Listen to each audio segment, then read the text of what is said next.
Formation complémentaire ou réorientation, le deuxième salon de la formation professionnelle a ouvert ses portes ce matin. Aux Zéphyrs de Cayenne, une centaine de visiteurs ont sillonné les allées à la recherche de la filière prometteuse.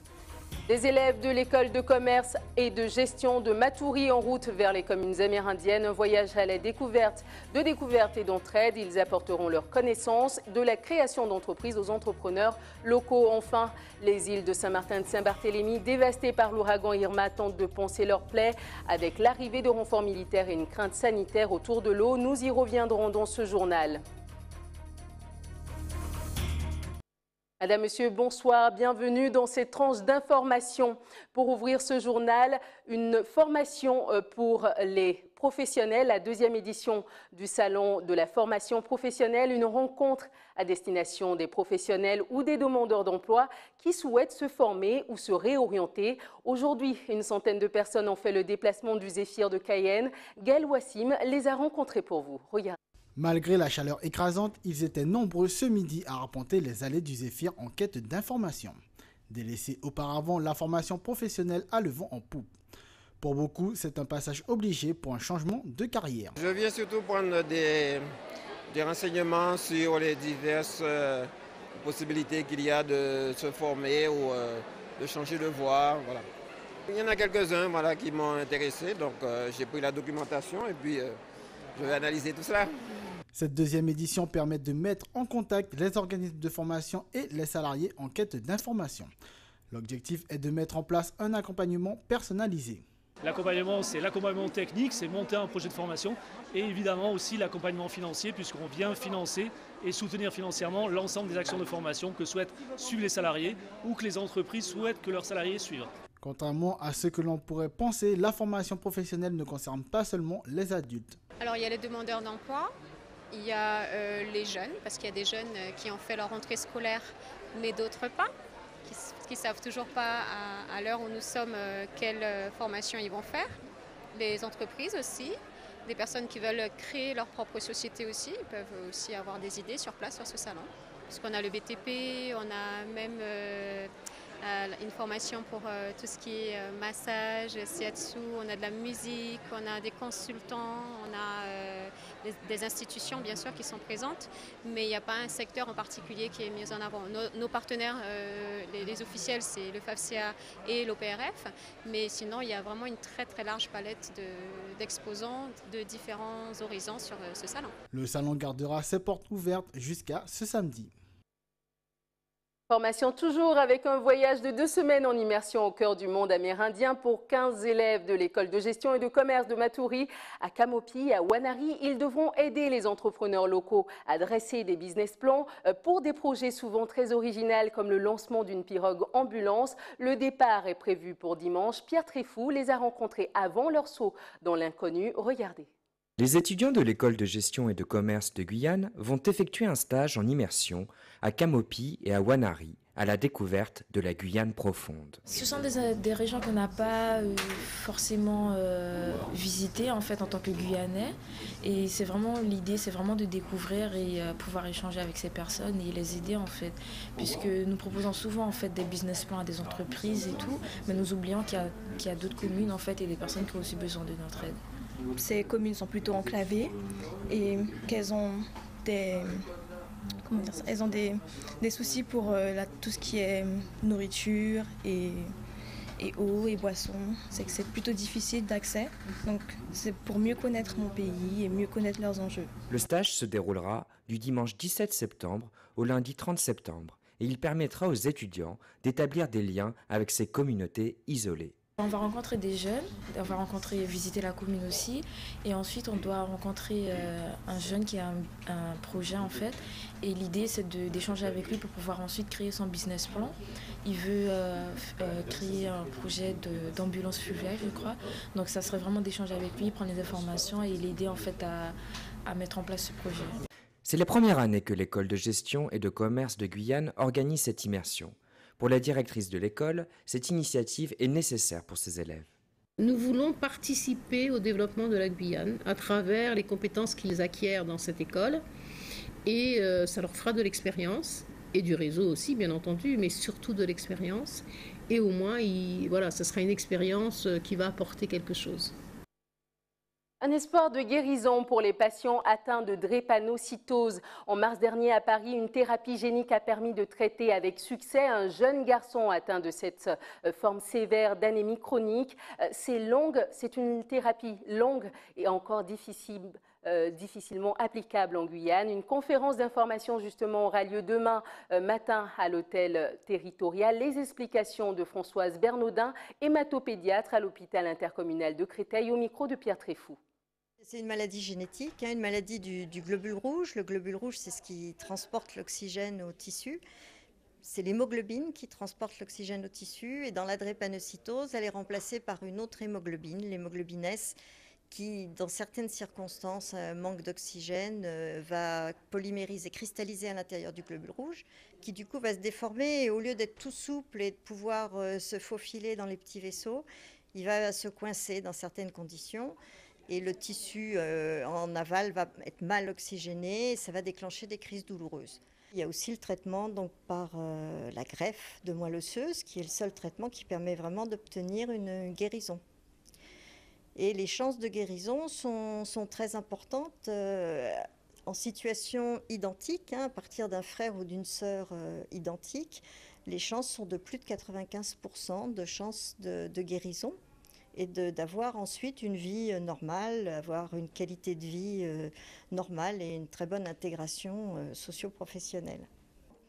Pour les patients guyanais, c'est plus compliqué parce qu'en fait, il faut organiser un séjour en métropole de presque une année. Donc c'est effectivement lourd au niveau de la famille, au niveau... voilà, et puis il y a une méconnaissance, enfin même en métropole, c'est pas encore suffisamment connu. Nous-mêmes, d'ailleurs, on a créé une association qui s'appelle Drépagreffe pour sensibiliser en fait les familles, pour qu'on fasse plus facilement cette recherche de compatibilité, parce que c'est pas encore passé complètement dans les mœurs. Or, c'est une transformation complète de la qualité de vie et c'est vraiment important d'y recourir beaucoup plus facilement. Un tour dans les îles du Nord, à présent, après le passage de l'ouragan Irma, près de la moitié des personnes qui souhaitaient quitter l'île ont pu partir. Les départs se font au rythme de 600 à 1000 personnes par jour. Ce matin, le délégué interministériel à la reconstruction de Saint-Martin et de Saint-Barthélemy tenait une conférence de presse à la préfecture de Basse-Terre pour faire le point sur les mesures mises en place par l'État depuis le passage de l'ouragan. On écoute Philippe Gustin, interrogé par Linda Kayarsi. Alors nous avons un petit problème technique sur ce sujet, mais nous passons tout de suite, toujours dans le sujet de l'ouragan Irma, à cette initiative pour venir en aide aux sinistrés d'Irma. Une soirée festive pour récolter des denrées alimentaires. C'était hier soir dans une boîte de nuit. Le ticket d'entrée, très original, est, je ne vous en dis pas plus. Le ticket d'entrée justement est très original. Vous le verrez dans ce reportage de Sabrina Doré. Des cabas de denrées non périssables, des packs d'eau, des vêtements. Ce soir, dans cette boîte de nuit, les tickets d'entrée sont particuliers pour une situation exceptionnelle. Ce soir, nous accueillons quelques rescapés. Le légendaire personnel du club. Le Platinium est avec nous ce soir de Saint-Martin. Faites du bruit pour eux, s'il vous plaît. Le concept est simple, l'accès à l'établissement se fait en échange de dons qui seront reversés aux rescapés de l'ouragan Irma. On a emmené des vêtements, on a emmené de l'eau, on a emmené ce qu'on pouvait, on a joint l'utile à l'agréable et puis Big Phosphore Saint-Martin. C'est bien qu'on puisse s'amuser tout en venant pour les sinistrés, donc il y a un thème précis, qu'il y a un but et moi en plus je suis assistante sociale donc ça me semblait normal de pouvoir venir. C'est bizarre parce que on nous dit des vivres à l'entrée au lieu de payer ou voilà. Et c'est une bonne chose ? Très bonne chose. S'amuser tout en étant solidaire, un concept qui a été couronné de succès. Ça m'a surprise parce que je pensais qu'ils auraient amené juste quelques petites choses et au final ils sont arrivés avec des cartons, des sachets remplis donc ça... C'est bien. La formule de cette soirée caritative est le résultat d'une association entre prestataires, plusieurs DJ et organisateurs de soirées. Le mot d'ordre du jour est de récolter un maximum de fonds. Tous les employés sont venus gracieusement, tous les DJ, la sécurité, les partenaires boissons qui ont donné des boissons gratuites. Donc quasiment tout le monde vient gracieusement ce soir travailler au Cosmopolite. Je me suis dit, bon, pourquoi ne pas faire une bonne œuvre, puisqu'ils sont vraiment démunis. Donc déjà, passer le local gratuitement, on a trouvé des partenaires, Roger Albert, Socara, Laurent Perrier, Nicolas Feuillat, Dillon, qui nous ont beaucoup aidés. Et puis les vigiles, je remercie José, la sécurité, qui nous a passé tous ces vigiles. Et pour boucler la boucle, en invité d'honneur, des rescapés. Les Martiniquais ont juste été adorables, ils nous ont accueillis comme si on était de leur famille. On a été pris en charge du début jusqu'à la fin, hôtel, petit déjeuner, dîner. Là, il y a une soirée pour les fonds de Saint-Martin, c'est juste super et c'est vraiment tout ce qu'on a besoin. Les dons de la soirée seront acheminés à Saint-Martin grâce au concours d'un autre partenaire qui fournit le conteneur. Quant aux bénéfices, ils seront reversés pour acheter d'autres vivres. Toujours au sujet des rescapés d'Irma, près de la moitié des personnes qui souhaitaient quitter les îles du Nord ont pu partir. Les départs se sont faits au rythme de 600 à 1000 personnes par jour. Ce matin, le délégué interministériel à la reconstruction de Saint-Martin et de Saint-Barthélemy tenait une conférence de presse à la préfecture de Basse-Terre pour faire le point sur les mesures mises en place par l'État depuis le passage de l'ouragan. On écoute Philippe Gustin, interrogé par Linda Kayersi. Alors la priorité, au-delà de ce qui reste encore aujourd'hui dans la gestion d'urgence, à savoir permettre aux habitants de Saint-Martin de retrouver l'électricité, le téléphone, l'eau, c'est très vite que la vie reprenne ses droits. Et concrètement, que l'on puisse réouvrir les écoles, que l'on puisse avoir aujourd'hui une vie normale. Mais pour cela, il faut déblayer, il faut faire disparaître tous les stigmates aujourd'hui encore visibles dans les rues de ce cyclone. D'une part parce que ces stigmates peuvent être dangereux si un autre cyclone, une autre tempête venait à survenir, et d'autre part parce qu'on le voit déjà dans les rues qui sont déblayées, ça donne tout de suite une beaucoup plus belle image positive en tout cas de l'île. Le travail est en cours là pour redonner au moins la possibilité d'accéder à de l'argent via des distributeurs automatiques, via le système bancaire qui doit repartir complètement. J'espère que dans la semaine prochaine, on devrait être en mesure de rétablir en tout cas les choses à peu près normalement. Moi, je n'aime pas les missions faciles, donc j'ai accepté cette mission parce que je pense qu'elle est exaltante. Elle doit permettre de faire d'abord de Saint-Martin un exemple, un modèle qui pourra être dupliqué ailleurs et de respecter et d'en faire aujourd'hui en termes économiques pour les touristes qui viennent essentiellement à Saint-Martin et qui participent grandement au PIB de l'île, d'en faire un élément et une île très attractive parce qu'on aura respecté la philosophie du développement durable. Ce qui est certain, c'est que les premières estimations qui avaient été lancées et qui étaient assises sur la perception qu'avaient aussi les gens localement par rapport au séisme, qui, je le rappelle, quand même était d'une ampleur terrible et qui donnait 95% de bâtiments détruits. On a sans doute 95% de bâtiments qui peuvent être impactés d'une manière ou d'une autre par Irma, mais pas détruits.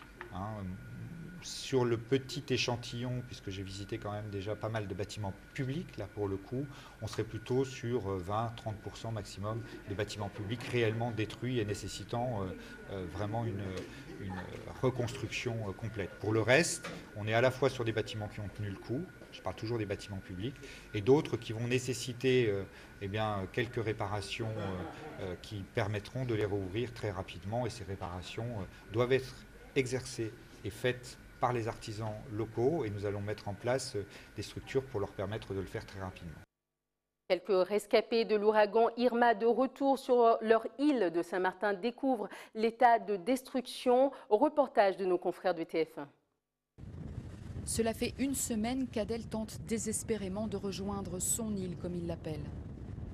Et voir de ses yeux les ravages le long de la côte est une déchirure pour lui. T'as tout quitté, t'es venu ici, mes enfants sont nés ici, ma vie je l'ai passée ici quoi. Cet abattement, les habitants qui ont vécu le cyclone l'ont pour la plupart dépassé. Les routes sont chaque jour plus praticables, on peut venir se ravitailler en eau aux citernes, l'essence n'est plus rationnée. Et dans le quartier populaire d'Orléans, une consultation a même repris. Le docteur Thibault peut enfin soigner ses patients.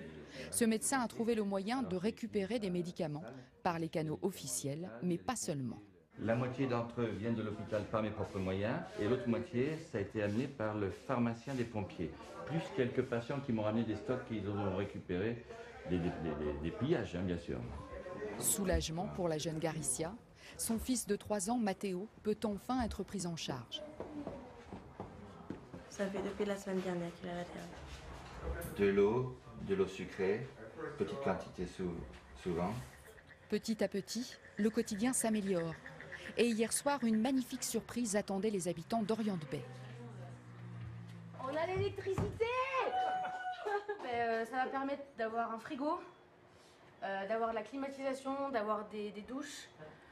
On essaye vraiment de voir le positif partout, mais ça, c'est génial. Ouais. C'est très positif. On est trop contente. Non, c'est génial.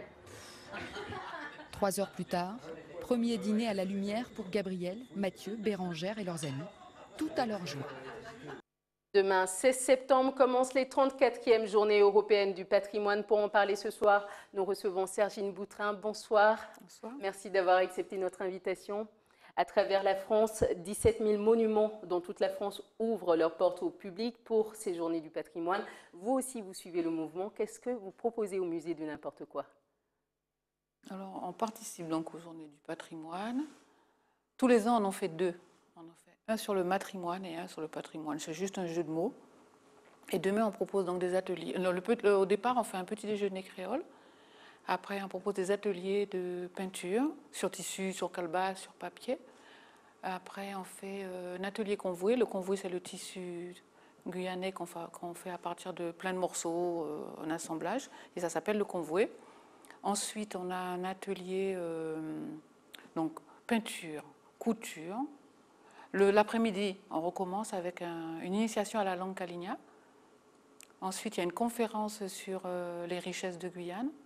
Et on termine par du cinéma, avec un film de l'Ostika, Guyana Blood, Kataye et Madame Serrode.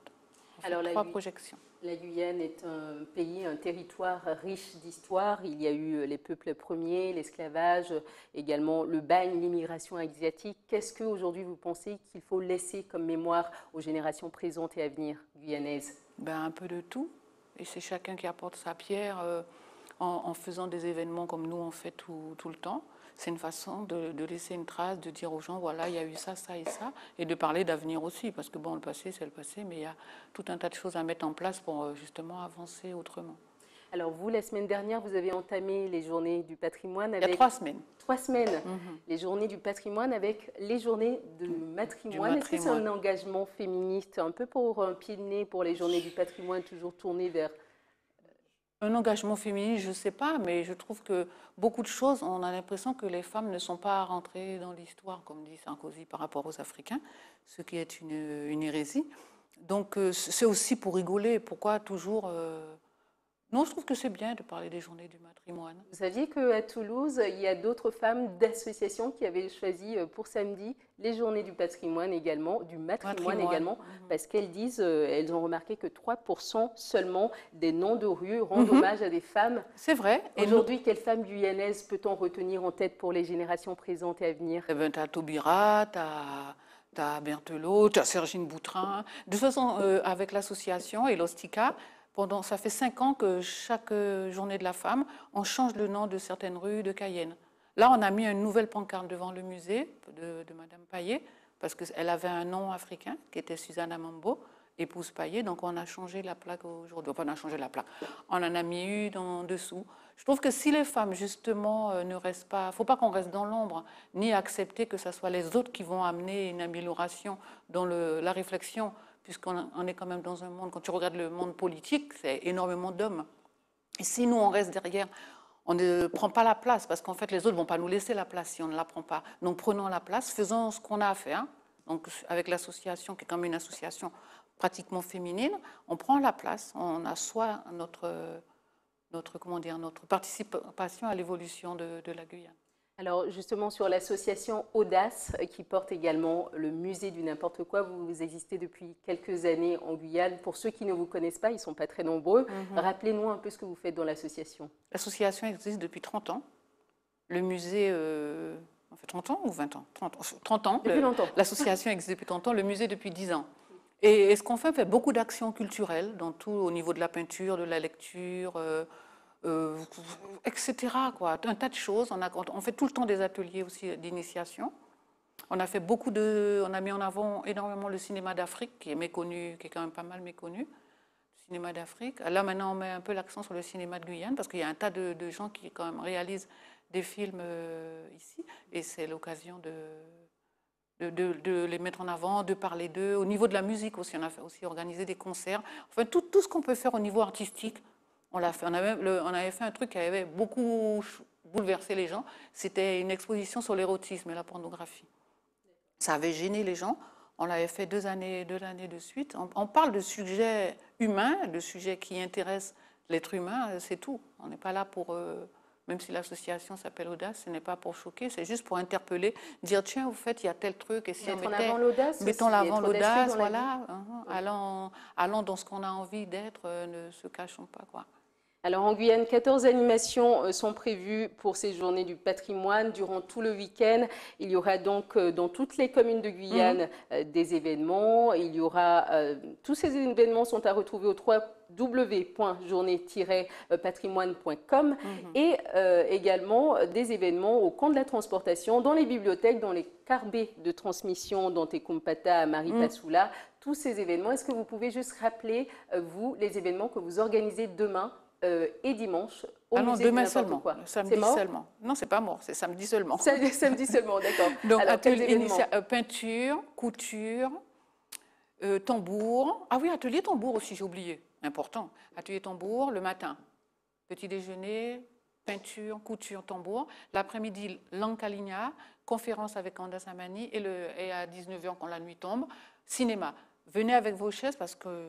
Et c'est où le musée? C'est au 50 rue Madame Paillet. Alors, donc pour l'occasion, on va être à l'angle, on va être dans la partie... le trottoir de Madame Paillet est tout petit. Le trottoir de 14 juillet est très grand. Donc, comme on est à l'angle, demain, on va essentiellement se mettre du côté du 14 juillet. Donc, rendez-vous dès 8h30 jusqu'à 12h30 et on recommence à 16h jusqu'à... Merci Sergine Boutrin. Restez avec nous pour ce sujet, toujours dans le domaine culturel, avec des œuvres sorties des doigts de Kontina Amiemba.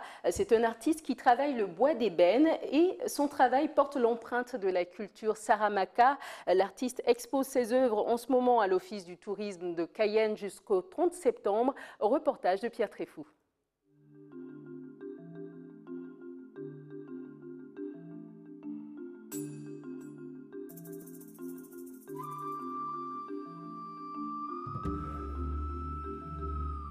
Cette table, il est mélange de sculptures plus ébénistes. Donc, en plus, il y a des sculptures Saramaka vraiment tout complet, que la sculpture. Le travail, c'est ce travail sur bois, sculpté et ébéniste aussi, mélange avec la sculpture Saramaka. Ça, c'est de bon, des choses Saramaka, des idées Saramaka.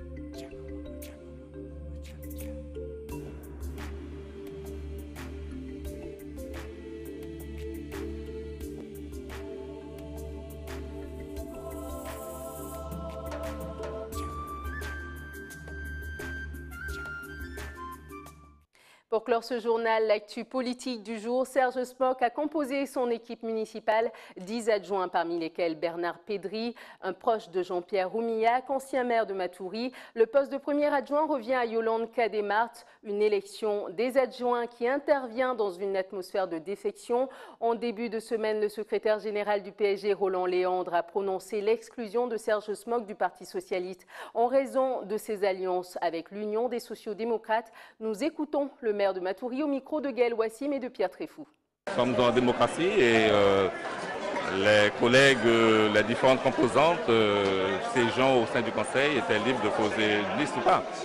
Moi, ce qui m'importait, c'était de poser une liste qui est un peu à l'image des élections de 2014, c'est-à-dire une liste plurielle qui est composée par toutes les tendances. Mais bien, à l'intérieur, il y a l'opposition traditionnelle, mais il y a aussi, contrairement à ce qu'on dit, des membres du groupe Oui c'est possible.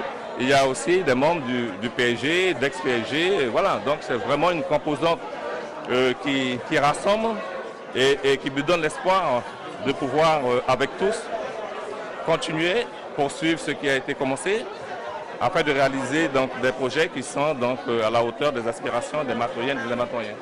Aujourd'hui, c'était l'élection des 10 adjoints donc, pour la municipalité. Et ensuite, nous allons poursuivre le travail commencé pour attribuer les délégations des uns et des autres, y compris donc les adjoints, mais aussi les conseillers et tous ceux qui voudront travailler avec nous, même ceux qui n'ont pas voulu nous rejoindre dans cette construction que nous voulons pour Matoury. C'est la fin de cette tranche d'information. Voici les titres que nous avons développés. Formation complémentaire ou réorientation. Le deuxième salon de la formation professionnelle a ouvert ses portes ce matin aux Zéphyrs de Cayenne. Une centaine de visiteurs ont sillonné les allées à la recherche de la filière prometteuse. Des élèves de l'école de commerce et de gestion de Matoury en route vers les communes amérindiennes en voyage de découverte et d'entraide. Ils apporteront leur connaissance de la création d'entreprises aux entrepreneurs locaux. Et enfin, les îles de Saint-Martin et de Saint-Barthélemy, dévastées par l'ouragan Irma, tentent de panser leurs plaies avec l'arrivée de renforts militaires et une crainte sanitaire autour de l'eau. Au lendemain de la visite d'Emmanuel Macron, nous en parlions dans ce journal.